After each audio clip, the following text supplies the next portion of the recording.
നമസ്കാരം, goodness evening ന്യൂസിലേക്ക് സ്വാഗതം. പ്രധാന വാർത്തകൾ. മുനമ്പം ഭൂമി പ്രശ്നം ജുഡീഷ്യൽ കമ്മീഷന്റെ കാലാവധി നീട്ടി സർക്കാർ. മതവിദ്വേഷ പരാമർശ കേസ് PC ജോർജിനെ ജാമ്യം അനുവദിച്ച് കോടതി. വയനാട് പുനരധിവാസം UDF നടത്തിയ കളക്ടറേറ്റ് ഉപരോധം സംഘർഷത്തിൽ. വെഞ്ഞാറമൂട് കൂട്ടക്കൊലപാതകം അഫാന്റെ മൊഴി രേഖപ്പെടുത്തി പോലീസ്. വന്യജീവി ആക്രമണം ഹോട്ട്സ്പോട്ടുകൾ കേന്ദ്രീകരിച്ച് പ്രവർത്തനം ആസൂത്രണം ചെയ്യണമെന്ന് മുഖ്യമന്ത്രി പിണറായി വിജയൻ. വാർത്തകൾ വിശദമായി. മുനമ്പം ഭൂമി പ്രശ്നം പഠിക്കാൻ നിയോഗിച്ച കമ്മീഷന്റെ കാലാവധി സർക്കാർ 3 മാസത്തേക്ക് നീട്ടി. വിഷയത്തിൽ സർക്കാർ സ്വീകരിക്കേണ്ട നടപടികൾ ശുപാർശ ചെയ്യാൻ നിയോഗിച്ച retired justice CN Ramachandran Nair അധ്യക്ഷനായ ജുഡീഷ്യൽ കമ്മീഷന്റെ കാലാവധിയാണ് നീട്ടിയത്. മുനമ്പം ഭൂമിയുമായി ബന്ധപ്പെട്ട് സംസ്ഥാനത്ത് വലിയ വിവാദങ്ങൾ ഉണ്ടായ സാഹചര്യത്തിലാണ് സർക്കാർ ജസ്റ്റിസ് രാമചന്ദ്രൻ നായർ കമ്മീഷനെ നിയോഗിച്ചത്. 3 മാസമായിരുന്നു കമ്മീഷന്റെ കാലാവധി. ഇന്നലെ കാലാവധി അവസാനിച്ചു. തുടർന്ന് ചേർന്ന മന്ത്രിസഭാ യോഗം കമ്മീഷന്റെ കാലാവധി നീട്ടി നൽകാൻ തീരുമാനിക്കുകയായിരുന്നു. റിപ്പോർട്ട് പൂർത്തിയാകാത്ത സാഹചര്യത്തിലാണ് കാലാവധി നീട്ടി നൽകുന്നതെന്നാണ് സർക്കാർ പറയുന്നത്. എന്നാൽ മുനമ്പത്തെ തീരദേശ ജനതയെ വീണ്ടും പ്രതിസന്ധിയിലാക്കുന്നതാണ് സർക്കാരിന്റെ മെല്ലെപ്പോക്ക്. സമരഭൂമിയിൽ പയറ്റിത്തെളിഞ്ഞ മുനമ്പം ജനത എറണാകുളം MP ഹൈബിയുടെ ഓഫീസിലേക്ക് മാർച്ച് 4-നാണ് മുനമ്പം MPക്ക് 610 കുടുംബാംഗങ്ങൾ ഒപ്പിട്ട ഭീമഹർജിയുമായി സമരക്കാർ എത്തുന്നത്. വഖഫ് ബില്ലിനെ പിന്തുണയ്ക്കാൻ MP പാർലമെന്റിൽ വോട്ട് ചെയ്യണമെന്ന് അഭ്യർത്ഥിച്ചുകൊണ്ടാണ് റാലിയുമായി പ്രദേശത്തെ മുഴുവൻ ആളുകളും ഒപ്പിട്ട ഹർജി MPക്ക് കൈമാറുന്നത്. മുനമ്പം ജനത ജയിപ്പിച്ചുവിട്ട ഹൈബീഡനെ തൃശങ്കുവിൽ നിർത്തുന്ന രീതിയാണ് മുനമ്പക്കാർ സ്വീകരിക്കുന്നത്. തന്നെ വോട്ട് ചെയ്ത് ജയിപ്പിച്ച ജനങ്ങൾക്കൊപ്പം നിൽക്കുമോ അതോ അവർക്കെതിരെ നിൽക്കുമോ എന്നുള്ളതും ഏറെ ചർച്ചാ വിഷയമാകും. ഹൈബീഡൻ ഇക്കാര്യത്തിൽ എന്ത് തീരുമാനമെടുക്കുമെന്ന് നോക്കുകയാണ് മുനമ്പത്തെ ജനത. 5 ബസ്സുകളാണ് ഇതിനായി ഒരുക്കിയിരിക്കുന്നത്. മുൻ പാർലമെന്റ് സമ്മേളനത്തിൽ വഖഫ് ഭേദഗതിക്കെതിരെ പ്രതിപക്ഷം ശബ്ദമുയർത്തിയതിനാലാണ് ഹർജിയുമായി സമരക്കാർ MPയുടെ മുന്നിൽ നേരിട്ടെത്തുന്നത്. സമരം 140-ാം ദിവസത്തിലേക്ക് അടുക്കുമ്പോൾ വളരെ ശക്തമായാണ് മുനമ്പം ജനത മുന്നോട്ടു പോകുന്നത്. ഈ ഘട്ടത്തിൽ പ്രതിപക്ഷവും മുനമ്പം ജനതയുടെ MPയും അവർക്കൊപ്പം നിലകൊള്ളുമെന്ന പ്രതീക്ഷയിലാണ് മുനമ്പത്തെ തീരദേശ ജനത. മതവിദ്വേഷ പരാമർശ കേസിൽ PC ജോർജിനെ ജാമ്യം അനുവദിച്ച് കോടതി. ഈരാറ്റുപേട്ട മുൻസിഫ് മജിസ്ട്രേറ്റ് കോടതിയാണ് ജാമ്യം നൽകിയത്. വ്യാഴാഴ്ച വാദം കേട്ട കോടതി വിധി പറയാൻ ഇന്നത്തേക്ക് മാറ്റുകയായിരുന്നു. റിമാൻഡിലായ ജോർജ് കോട്ടയം മെഡിക്കൽ കോളേജ് ആശുപത്രിയിൽ ചികിത്സയിൽ തുടരുകയാണ്. കഴിഞ്ഞ ദിവസമാണ് PC ജോർജ് അറസ്റ്റിലായത്. റിമാൻഡിലായതിന് പിന്നാലെ ECG വേരിയേഷനെ തുടർന്ന് PC ജോർജിനെ കോട്ടയം മെഡിക്കൽ കോളേജിലെ കാർഡിയോളജി ICUവിൽ പ്രവേശിപ്പിച്ചിരുന്നു. 48 മണിക്കൂർ നിരീക്ഷണമാണ് ഡോക്ടർമാർ നിർദ്ദേശിച്ചത്. നിലവിൽ ജോർജിന്റെ ആരോഗ്യം തൃപ്തികരമാണ്. ആരോഗ്യനില മെച്ചപ്പെട്ടതിന് ശേഷം ജയിലിലേക്ക് മാറ്റുമെന്ന കാര്യത്തിൽ അന്തിമ തീരുമാനത്തിലെത്താനിരിക്കെയാണ് കോടതി ജാമ്യം അനുവദിച്ചത്. ജാമ്യവ്യവസ്ഥകൾ PC ജോർജ് തുടർച്ചയായി ലംഘിച്ചുവെന്ന് പ്രോസിക്യൂഷൻ ചൂണ്ടിക്കാട്ടി. അതേസമയം വിചാരണയിൽ കുറ്റം തെളിഞ്ഞാൽ ശിക്ഷിക്കാമെന്ന് PC ജോർജ് അഭിഭാഷകൻ പറഞ്ഞു. പൊതുപ്രവർത്തകരായാൽ കേസുകളുണ്ടാകും. ഇതും അതുപോലെയാണെന്ന് PC ജോർജിന്റെ അഭിഭാഷകൻ വാദിച്ചു. PC ജാമ്യവ്യവസ്ഥകൾ ലംഘിച്ചതിന് തെളിവുണ്ടോ എന്നും മതവിദ്വേഷ പരാമർശ കേസിൽ അന്വേഷണം പൂർത്തിയായ സാഹചര്യമാണെന്നും അതിനാൽ ജാമ്യം നൽകണമെന്നുമാണ് അഭിഭാഷകൻ ആവശ്യപ്പെട്ടത്. PC നേരത്തെ സമാന കുറ്റകൃത്യം ചെയ്തിട്ടുണ്ടെന്ന് അസിസ്റ്റന്റ് പബ്ലിക് പ്രോസിക്യൂട്ടർ വാദിച്ചു. 30 വർഷം MLA ആയിരുന്ന വ്യക്തിയാണ് അദ്ദേഹം. മതസൗഹാർദ്ദം തകർക്കുക എന്ന ലക്ഷ്യത്തോടെയുള്ള പ്രസ്താവനയാണിത്. മുൻകൂർ ജാമ്യത്തിന് പോയപ്പോൾ തന്നെ ഹൈക്കോടതിയിൽ ഇത് ബോധ്യപ്പെടുത്തിയതാണ്. ഇത് സമൂഹത്തിന് തെറ്റായ സന്ദേശം നൽകും. ഇതെല്ലാം പരിഗണിച്ചാണ് ഹൈക്കോടതി മുൻകൂർ ജാമ്യം നിഷേധിച്ചതെന്നും പ്രോസിക്യൂട്ടർ വാദിച്ചു. മുണ്ടക്കൈ ചൂരൽമല പുനരധിവാസത്തിന് എസ്റ്റേറ്റ് ഭൂമി ഏറ്റെടുക്കാമെന്ന സിംഗിൾ ബെഞ്ച് ഉത്തരവ് സ്റ്റേ ചെയ്യാതെ ഹൈക്കോടതി. സിംഗിൾ ബെഞ്ച് ഉത്തരവ് സ്റ്റേ ചെയ്യണമെന്നാവശ്യപ്പെട്ട് ഹാരിസൺ മലയാളം ലിമിറ്റഡ് നൽകിയ appeal chief justice Nitin Chandar, justice S Manu എന്നിവർ ഫയലിൽ സ്വീകരിച്ചു. പുനരധിവാസ പ്രവർത്തനങ്ങൾ തടസ്സപ്പെടുത്താൻ പാടില്ലെന്ന് വ്യക്തമാക്കിയാണ് ഇടക്കാല ഉത്തരവിറക്കാൻ കോടതി വിസമ്മതിക്കുകയും ചെയ്തത്. കേസ് വീണ്ടും മാർച്ച് 13-ന് പരിഗണിക്കും. ഏറ്റെടുക്കുന്ന ഭൂമിക്ക് നഷ്ടപരിഹാരമായി പണം നൽകണമെന്ന ഹാരിസന്റെ വാദത്തിലും ഡിവിഷൻ ബെഞ്ച് സംശയം പ്രകടിപ്പിച്ചു. ഹാരിസൺ എസ്റ്റേറ്റ് ഭൂമിയുടെ ഉടമസ്ഥാവകാശം സംബന്ധിച്ച് സിവിൽ തർക്കം നിലനിൽക്കുന്നുണ്ട്. ഈ സാഹചര്യത്തിൽ സർക്കാരിന്റെ പണം സ്വകാര്യ വ്യക്തിക്ക് നൽകിയാൽ തിരിച്ചുപിടിക്കാൻ പ്രയാസമാകുമെന്ന് കോടതി വാക്കാൽ അഭിപ്രായപ്പെട്ടു. പുനരധിവാസ വിഷയത്തിൽ പൊതു താൽപര്യം സംരക്ഷിക്കപ്പെടണമെന്നും ഹൈക്കോടതി വ്യക്തമാക്കി. അപ്പീൽ ഫയലിൽ സ്വീകരിച്ച ഹൈക്കോടതി നിയമപ്രശ്നത്തിൽ വാദം കേൾക്കണമെന്ന് അറിയിക്കുകയായിരുന്നു. മുണ്ടക്കൈ ചൂരൽമല പുനരധിവാസത്തിന് ആദ്യഘട്ടത്തിൽ എൽസ്റ്റൺ എസ്റ്റേറ്റിൽ മാത്രമായിരിക്കും ടൗൺഷിപ്പ് നിർമ്മിക്കുക എന്ന മന്ത്രിസഭാ തീരുമാനവും കോടതിയിൽ വാദത്തിനിടെ ഉയർന്നു. 2 മോഡൽ ടൗൺഷിപ്പുകൾ നിർമ്മിക്കുന്നതിന് ഹാരിസൺ മലയാളത്തിന്റെ നെടുമ്പാല എസ്റ്റേറ്റിലെ 65.41 ഹെക്ടർ ഭൂമിയും കൽപ്പറ്റ എൽസ്റ്റൺ എസ്റ്റേറ്റിലെ 78.73 ഹെക്ടർ ഭൂമിയുമാണ് ഏറ്റെടുക്കാൻ സർക്കാർ തീരുമാനിച്ചത്. വെഞ്ഞാറമൂട് കൂട്ടക്കൊലക്കേസിൽ പ്രതിയായ അഫാന്റെ മൊഴിയുടെ വിശദാംശങ്ങൾ പുറത്ത്. പെൺസുഹൃത്ത് ഫർസാനയെ കൊന്നത് താൻ ചെയ്ത കൂട്ടക്കൊല ഏറ്റുപറഞ്ഞതിന് ശേഷമാണെന്നാണ് അഫാൻ പോലീസിന് നൽകിയ മൊഴി. ഇതെല്ലാം ചെയ്തിട്ട് നമ്മൾ എങ്ങനെ ജീവിക്കുമെന്ന് ഫർസാന ചോദിച്ചതിന് പിന്നാലെ ചുറ്റിക ഉപയോഗിച്ച് ഫർസാനയുടെയും തലക്കടിച്ചെന്നും അഫാൻ പറഞ്ഞു. പിതൃ സഹോദരൻ ലത്തീഫിന്റെ ഭാര്യ സാജിദയെ കൊല്ലാൻ ആഗ്രഹിച്ചിരുന്നില്ലെന്നും ലത്തീഫിനെ കൊന്ന വിവരം പുറത്തറിയുമെന്നതിനാലാണ് കൊല്ലേണ്ടി വന്നതെന്നും അഫാൻ പറയുകയുണ്ടായി. മാതാവ് ഷെമിയെ നിരന്തരം കുറ്റപ്പെടുത്തിയത് സഹിക്കാൻ കഴിയാത്തതിനാലാണ് അമ്മൂമ്മയെ കൊലപ്പെടുത്തിയതെന്ന് അഫാൻ പറഞ്ഞു. വീട്ടിലെത്തിയപ്പോൾ അമ്മൂമ്മയെ കണ്ടയുടൻ തന്നെ സംസാരിക്കാനൊന്നും നിൽക്കാതെ തലയ്ക്കടിക്കുകയായിരുന്നുവെന്നും അഫാൻ മൊഴി നൽകി.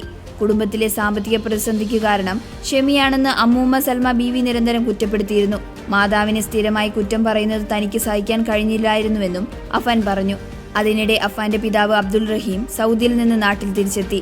യാത്രാരേഖകൾ ശരിയായതോടെയാണ് റഹീമിന് ദമാമിൽ നിന്ന് മടങ്ങിയെത്താൻ കഴിഞ്ഞത്. തിരുവനന്തപുരം വിമാനത്താവളത്തിലെത്തിയ റഹീമിനെ കൂട്ടാൻ നാട്ടുകാരും ബന്ധുക്കളുമാണ് എത്തിയിരുന്നത്. അതേസമയം നിരീക്ഷണത്തിൽ കഴിയുന്ന അഫാനെ മറ്റ് ബുദ്ധിമുട്ടുകളില്ലെങ്കിൽ ആശുപത്രിയിലെ പോലീസ് സെല്ലിലേക്ക് മാറ്റും. 5 ദിവസത്തെ നിരീക്ഷണ കാലാവധിയാണ് നിർദ്ദേശിച്ചിരിക്കുന്നത്. ഇന്നലെ 3 ദിവസം പൂർത്തിയായി. 2 ദിവസം കഴിഞ്ഞാൽ സെല്ലിലേക്ക് മാറ്റുമെന്നാണ് അറിയുന്നത്. ആരോഗ്യനില മെച്ചപ്പെട്ട സാഹചര്യത്തിൽ അഫാനെ കസ്റ്റഡിയിൽ വാങ്ങി ചോദ്യം ചെയ്യാനാണ് പോലീസ് തീരുമാനം. കേരള തീരത്ത് നിന്ന് കടൽ മണൽ ഖനനം നടത്താനുള്ള വിവാദ കേന്ദ്ര പദ്ധതിക്ക് മൗനാനുവാദം നൽകി സംസ്ഥാന സർക്കാർ. കേരളത്തിലെ മത്സ്യത്തൊഴിലാളികളെ കുരുതി കൊടുക്കുകയാണെന്ന് കോൺഗ്രസ് വർക്കിംഗ് കമ്മിറ്റി അംഗം രമേശ് ചെന്നിത്തല പറഞ്ഞു. കടൽ മണൽ ഖനന പദ്ധതി മത്സ്യങ്ങളുടെ ആവാസ വ്യവസ്ഥ തകർക്കുകയും തീരശോഷണത്തിന് ആക്കം കൂട്ടുകയും ചെയ്യുമെന്നും, എന്നാൽ ഈ നീക്കത്തിനെതിരെ ഒരക്ഷരം പറയാതെ CPIM മൗനം തുടരുകയാണെന്ന് അദ്ദേഹം മാധ്യമങ്ങളോട് പ്രതികരിച്ചു. കടൽ ഖനനം വലിയ ആശങ്കയാണ് തീരപ്രദേശങ്ങളിൽ ഉണ്ടാക്കിയിരിക്കുന്നത്. കൊല്ലം, ആലപ്പുഴ തീരങ്ങൾ എന്ന് പറയുന്ന സുനാമി ബാധിത പ്രദേശങ്ങൾ കൂടിയാണ്. അപ്പോൾ ഈ സുനാമി ബാധിത പ്രദേശത്ത് കേന്ദ്ര ഗവൺമെൻറ് കടൽ ഖനനം നടത്താനുള്ള തീരുമാനം പിൻവലിക്കണം, അത് അവസാനിപ്പിക്കണം. ദൗർഭാഗ്യവശാൽ കേരള ഗവൺമെൻറ്റോ മുഖ്യമന്ത്രിയോ ഇത് സംബന്ധിച്ച് ഇതുവരെ ഒരു അഭിപ്രായം പ്രകടിപ്പിച്ചിട്ടില്ല. കടൽ ഖനനവുമായി ബന്ധപ്പെട്ട വിഷയങ്ങൾ കാര്യത്തിൽ മുഖ്യമന്ത്രി എന്തുകൊണ്ടാണ് മൗനം പാലിക്കുന്നത്? കേന്ദ്ര ഗവൺമെൻറ് ഇതുമായി ബന്ധപ്പെട്ട 2 തവണ കേരളത്തിൽ വന്ന് ഒന്ന് റോഡ് ഷോ നടത്തി. അതോടൊപ്പം തന്നെ കേന്ദ്ര സെക്രട്ടറി തന്നെ വന്ന് ചർച്ച നടത്തി. ആ സന്ദർഭങ്ങളിലൊന്നും വ്യക്തമായ നിലപാട് കേരളം അറിയിച്ചിട്ടില്ലെന്നാണ് മനസ്സിലാക്കാൻ കഴിഞ്ഞത്. ഖനന പദ്ധതിക്കെതിരെ പ്രത്യേക നിയമസഭാ സെഷൻ വിളിച്ചുകൂട്ടി പ്രമേയം പാസാക്കണമെന്ന ആശയത്തോട് സർക്കാർ മുഖം തിരിച്ചു നിൽക്കുന്നു.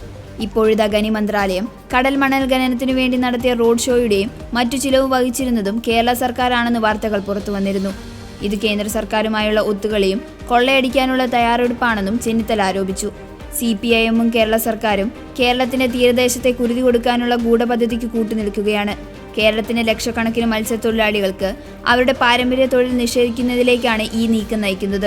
കേരളത്തിൽ കടലാക്രമണത്തിന്റെ തോത് വർദ്ധിക്കാനും കടൽ കയറുന്ന സാഹചര്യമുണ്ടാകാനും ഇതിടവരുത്തുമെന്നും റിപ്പോർട്ടുകളുണ്ടെന്നും രമേശ് ചെന്നിത്തല പറഞ്ഞു. അതേസമയം കേരളത്തിന്റെ തീരമേഖല ആശങ്കയിലാണെന്നും വിഷയം വളരെ സങ്കീർണമാണെന്നും വേണുഗോപാൽ വിമർശിച്ചു. നിലവിൽ മത്സ്യലഭ്യത കുറഞ്ഞു വരികയാണ്.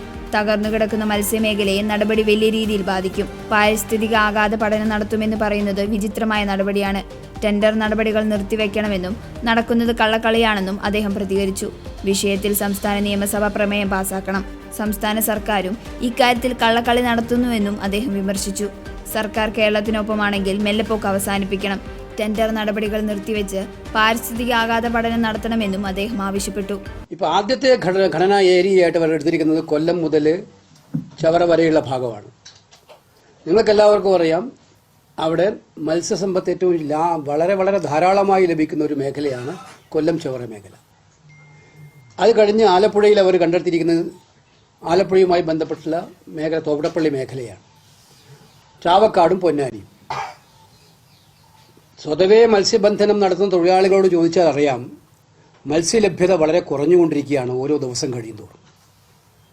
അവർ ജീവിക്കാൻ വേണ്ടി പാടുപെട്ടുകൊണ്ടിരിക്കുകയാണ്. പല പ്രശ്നങ്ങളുണ്ട്. തീരപരിപാലന നിയമം മൂലം വീട് പോലും വെക്കാൻ പറ്റാത്ത അവസ്ഥയുണ്ട്.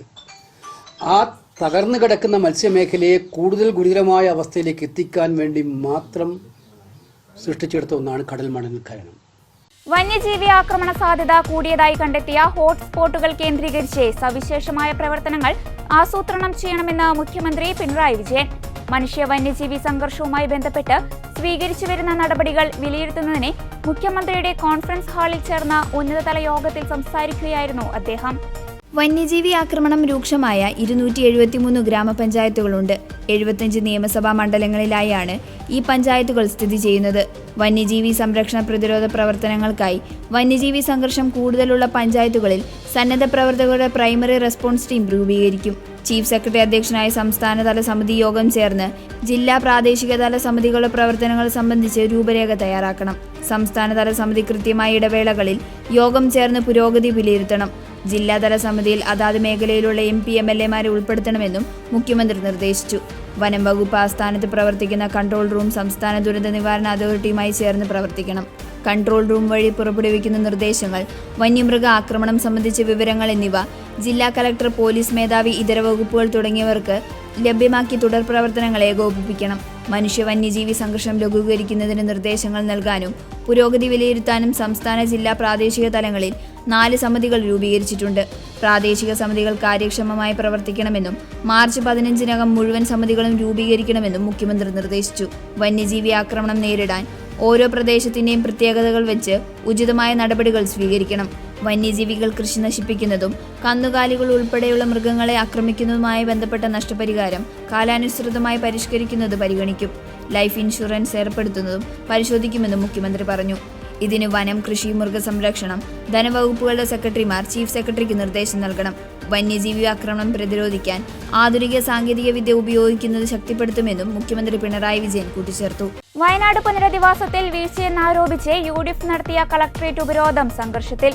കളക്ടറേറ്റിന്റെ ഗേറ്റുകൾ വളഞ്ഞുള്ള ഉപരോധമാണ് സംഘർഷത്തിലേക്ക് എത്തിയത്. സമരം ചെയ്യുന്ന ദുരന്തബാധിതർക്ക് പിന്തുണ പ്രഖ്യാപിച്ചുള്ള രാപ്പകൽ സമരത്തിന് ശേഷമായിരുന്നു കളക്ടറേറ്റിന്റെ ഗേറ്റുകൾ വളഞ്ഞ് ജീവനക്കാരെ ഉള്ളിലേക്ക് കടത്തിവിടാതെയുള്ള UDF ഉപരോധം. സമരത്തിനിടെ ചില ജീവനക്കാർ കളക്ടറേറ്റിനുള്ളിലേക്ക് കടക്കാൻ ശ്രമിച്ചതോടെയാണ് സംഘർഷം ഉടലെടുത്തത്. ജീവനക്കാരൻ കളക്ടറേറ്റിൽ കടന്നുവെന്നാരോപിച്ച് UDF പ്രവർത്തകർ കളക്ടറേറ്റ് വളപ്പ് ചാടിക്കടന്നു.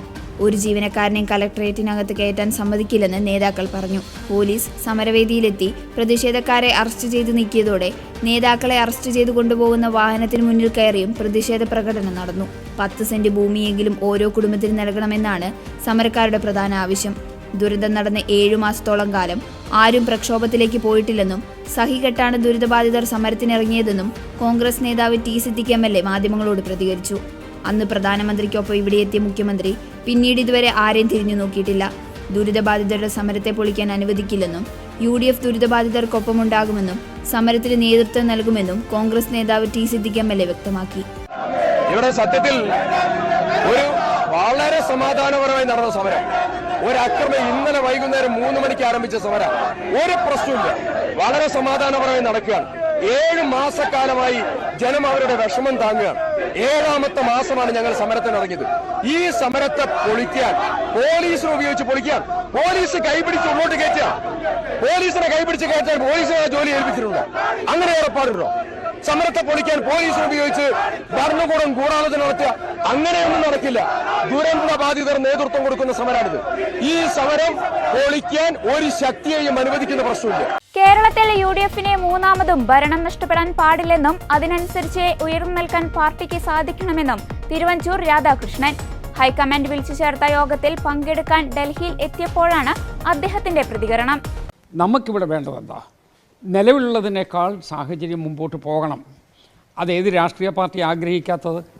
കേരളത്തിൽ നിന്ന് പ്രവർത്തിച്ചു കൊണ്ടിരിക്കുന്ന മുഴുവൻ രാഷ്ട്രീയ പാർട്ടിയും, പ്രത്യേകിച്ച് 8-9 കൊല്ലക്കാലമായി പ്രതിപക്ഷത്ത് നിന്ന് എല്ലാ സ്ട്രഗിളും നേരിട്ട് കൊണ്ടിരിക്കുന്ന കേരളത്തിലെ ഗ്രാസ് റൂട്ട് ലെവലിലുള്ള പാവപ്പെട്ട പാർട്ടി പ്രവർത്തകൻ, അതോടൊപ്പം തന്നെ ഈ ഗവൺമെൻറ്റിൻ്റെ ക്ഷതത്തിന് വിധേയമായി വളരെ കൂടുതൽ കഷ്ടപ്പെട്ടുകൊണ്ടിരിക്കുന്ന ആളുകൾ, അവരെല്ലാം ഒരു മാറ്റം കേരളത്തിൽ വന്നേ മതിയാകൂ എന്നാഗ്രഹിക്കുകയാണ്. ഭരണത്തെ ചുറ്റിപ്പറ്റിയിരിക്കുന്ന കുറച്ച് ആളുകൾ മാത്രമാണ് ഈ ഭരണവിലാസം ഏർപ്പാട് ഗംഭീരാളേ എന്നവർ പ്രചരണം നടത്തുന്നത്. അതിനവരുടെ PR വർക്കും ഉണ്ട്. പക്ഷേ PR വർക്ക് കൊണ്ടൊന്നും കേരളത്തിലെ പാവപ്പെട്ടവൻ്റെ പ്രശ്നങ്ങൾ തീരില്ല. അതുകൊണ്ട് ഞങ്ങൾ വളരെ പോസിറ്റീവായിട്ട് കാണുകയാണ്. പോസിറ്റീവായിട്ടുള്ള ഒരു പ്രതിപക്ഷ രാഷ്ട്രീയ പ്രസ്ഥാനത്തിൻ്റെ ഉത്തരവാദിത്തം ഭരണത്തിലേക്ക് എത്തുന്നതിന് വേണ്ടിയുള്ള പ്രിപ്പറേഷൻസ് നടത്തുക എന്നുള്ളതാണ്. സഫീഷ്യൻ്റായിട്ടുള്ള ടൈമുണ്ട്. ഈ മാർജിനുള്ളിൽ ആ പ്രിപ്പറേഷൻ നടത്തണമെന്നാണ് കേരള ജനസമൂഹം നമ്മളെ പഠിപ്പിക്കുന്നത്. പാലക്കാട് ഉപതെരഞ്ഞെടുപ്പിൽ PV അൻവർ സ്ഥാനാർത്ഥിയാക്കാൻ ആലോചിച്ച മിൻഹാജ് ഒടുവിൽ CPM-ൽ ചേർന്നു. അൻവറിന്റെ തൃണമൂൽ BJP-യിലേക്ക് പോകാൻ സാധ്യതയുണ്ടെന്ന് ആരോപിച്ചാണ് മിൻഹാജ് ഇടത് ചേരിയിലെത്തിയത്. തൃണമൂലിന്റെ എല്ലാ സ്ഥാനവും രാജിവെച്ചതായും മിൻഹാജ് പ്രഖ്യാപിച്ചു. മിൻഹാജിനെ CPM സംരക്ഷിക്കുമെന്ന് ജില്ലാ സെക്രട്ടറി EN സുരേഷ് ബാബു വ്യക്തമാക്കിയിട്ടുണ്ട്. തൃണമൂൽ കോൺഗ്രസ് രൂപീകരിച്ച ശേഷമാണ് മിൻഹാജും PV അൻവറെ പാലക്കാട് പിന്തുണച്ചവരും പാർട്ടി വിടുന്നത്. തൃണമൂൽ കോൺഗ്രസ് സംസ്ഥാന കോർഡിനേറ്റർ സ്ഥാനം ഉൾപ്പെടെ രാജിവെച്ചുകൊണ്ടാണ് മിൻഹാജ് CPM-ൽ ചേരുന്നത്. നേരത്തെ DMK പാലക്കാട് ജില്ലാ പ്രസിഡന്റായിരുന്നു. കൂടുതൽ പ്രവർത്തകർ CPM-ൽ വരുമെന്നും ഇനിയുള്ള കാലം CPM-നൊപ്പം പ്രവർത്തിക്കുമെന്നും അദ്ദേഹം പറഞ്ഞു. തൃണമൂൽ പ്രവർത്തകരെ ഉൾപ്പെടുത്തി വിപുലമായ കൺവെൻഷൻ നടത്തുമെന്നും സ്ഥാനമാനങ്ങൾക്കല്ല CPM-ൽ എത്തിയതെന്നും മിൻഹാജ് കൂട്ടിച്ചേർത്തു. മിൻഹാജിനെ CPM സംരക്ഷിക്കുമെന്നും ജില്ലാ സെക്രട്ടറി EN സുരേഷ് ബാബു പറഞ്ഞു. മിൻഹാജിനെ പാർട്ടി പരിഗണിക്കും. ഉചിതമായ രീതിയിൽ പാർട്ടി മിൻഹാജിന് പരിഗണന നൽകുമെന്നും EN സുരേഷ് ബാബു മാധ്യമങ്ങളോട് പറഞ്ഞു. ഇനി PV അൻവറിനൊപ്പം തൃണമൂൽ കോൺഗ്രസിൽ പ്രവർത്തിക്കില്ല. അതിന് പകരമായി അത്തരം രാഷ്ട്രീയ ബന്ധങ്ങളെല്ലാം ഉപേക്ഷിച്ച് CPM-നോടൊപ്പം ചേർന്ന് പ്രവർത്തിക്കുക എന്നുള്ള തീരുമാനമാണ് അദ്ദേഹം എടുത്തിട്ടുള്ളത്. ആ തീരുമാനം പാലക്കാട് ജില്ലയിലെ CPM-നെ സംബന്ധിച്ചിടത്തോളം വളരെ സ്വാഗതാർഹമാണ്, സന്തോഷമുളവാക്കുന്ന കാര്യമാണ്. ആ നിലയ്ക്ക് തന്നെ എല്ലാ തലത്തിലുള്ള ഒരു രാഷ്ട്രീയമായ സംരക്ഷണവും CPM-ന്റെ ഭാഗത്ത് നിന്ന് മിൻഹാജിനും മിൻഹാജിനോടൊപ്പം വരുന്ന മുഴുവൻ പ്രവർത്തകർക്കും ഞങ്ങൾ ഒരുക്കി കൊടുക്കും. കാറുകളടക്കം യൂറോപ്യൻ യൂണിയൻ ഉൽപ്പന്നങ്ങളുടെ ഇറക്കുമതിക്ക് 25% തീരുവ ചുമത്തുമെന്ന് US പ്രസിഡന്റ് ഡൊണാൾഡ് ട്രംപ്. പ്രാബല്യത്തിലാകുന്ന തീയതി പിന്നീട് പ്രഖ്യാപിക്കും. US നിർമ്മിത കാറുകളും കാർഷികോൽപ്പന്നങ്ങളും യൂറോപ്പ് വാങ്ങാറില്ലെന്നും US-നെ പിഴിയാനാണ് യൂറോപ്യൻ യൂണിയൻ രൂപീകരിച്ചതെന്നും ട്രംപ് ആരോപിച്ചു. എന്നാൽ ലോകത്തിലെ ഏറ്റവും വലിയ തുറന്ന വിപണിയാണ് യൂറോപ്പെന്നും ഇത് ഏറ്റവും പ്രയോജനപ്പെടുത്തിയത് US ആണെന്നും EU വക്താവ് പ്രതികരിച്ചു. മെക്സിക്കോ, കാനഡ എന്നീ രാജ്യങ്ങളിൽ നിന്നുള്ള ഇറക്കുമതിക്ക് 25% അധിക തീരുവ മാർച്ച് 4 തന്നെ നിലവിൽ വരുമെന്ന് ട്രംപ് വ്യക്തമാക്കി. ബുധനാഴ്ചത്തെ ക്യാബിനറ്റ് യോഗത്തിൽ ഇത് ഏപ്രിൽ 2 നീട്ടിയെന്ന് ട്രംപ് പറഞ്ഞത് ആശയക്കുഴപ്പമുണ്ടാക്കിയിരുന്നു. മാർച്ച് 4 മുതൽ ചൈനീസ് ഇറക്കുമതിക്ക് 10% തീരുവ കൂടി ഏർപ്പെടുത്തും. വിദേശ രാജ്യങ്ങൾക്കും സന്നദ്ധ സംഘടനകൾക്കും സാമ്പത്തിക സഹായം നൽകുന്ന US agency for international development 90% വിദേശ കരാറുകളും റദ്ദാക്കുമെന്ന് ട്രംപ് ഭരണകൂടം വ്യക്തമാക്കി. ലോകമെമ്പാടും US നൽകുന്ന $6000 കോടി സഹായമാണ് ഇല്ലാതാകുക. ആഫ്രിക്കൻ രാജ്യങ്ങളിലെ എബോള വ്യാപനം തടഞ്ഞതും HIV പ്രതിരോധം ശക്തമാക്കിയതും ഈ പണം ഉപയോഗിച്ചായിരുന്നു. അതിനിടെ ഫെഡറൽ ജീവനക്കാരെ കൂട്ടമായി പിരിച്ചുവിടാനുള്ള ട്രംപ് ഭരണകൂടത്തിന്റെ നീക്കത്തിന് തടയിട്ട് US ജഡ്ജി. വടക്കൻ കാലിഫോർണിയയിലെ ഒരു ഫെഡറൽ ജഡ്ജിയാണ് ട്രംപ് ഭരണകൂടത്തിന്റെ തീരുമാനം താൽക്കാലികമായി തടഞ്ഞത്. ഓഫീസ് ഓഫ് പേഴ്സണൽ മാനേജ്മെന്റ് പരിധി വിട്ട് പ്രവർത്തിച്ചുവെന്നും ജഡ്ജി കൂട്ടിച്ചേർത്തു. സാധാരണയായി 1 വർഷത്തിൽ താഴെ പരിചയമുള്ള പ്രൊബേഷണറി ജീവനക്കാർ ഉൾപ്പെടെയുള്ള തൊഴിലാളികളെ പുറത്താക്കാൻ ഫെഡറൽ ഏജൻസികളോട് ഉത്തരവിടാൻ US ഓഫീസ് ഓഫ് പേഴ്സണൽ മാനേജ്മെന്റിന് അധികാരമില്ലെന്ന് സാൻ ഫ്രാൻസിസ്കോ ജില്ലാ ജഡ്ജി വ്യക്തമാക്കി. ജീവനക്കാരെ പിരിച്ചുവിടാൻ ട്രംപ് ഭരണകൂടത്തിന് കീഴിലുള്ള US office of personnel management അടുത്തിടെ പ്രതിരോധ വകുപ്പിനും മറ്റു ഫെഡറൽ ഏജൻസികൾക്കും മെമ്മോ നൽകിയിരുന്നു. എന്നാൽ ഈ മെമ്മോ ഉത്തരവല്ലെന്നും ജീവനക്കാരെ വിലയിരുത്താനുള്ള നിർദ്ദേശമാണെന്നും സർക്കാർ അറ്റോർണി കോടതിയിൽ അറിയിച്ചു. ഇതോടെ ഗുഡ്നസ് ഈവനിംഗ് ന്യൂസ് പൂർണ്ണമാകുന്നു. കൂടുതൽ വാർത്താ അപ്ഡേറ്റുകൾക്കായി ഗുഡ്നസ് ന്യൂസ് ചാനൽ സന്ദർശിക്കുക. നന്ദി.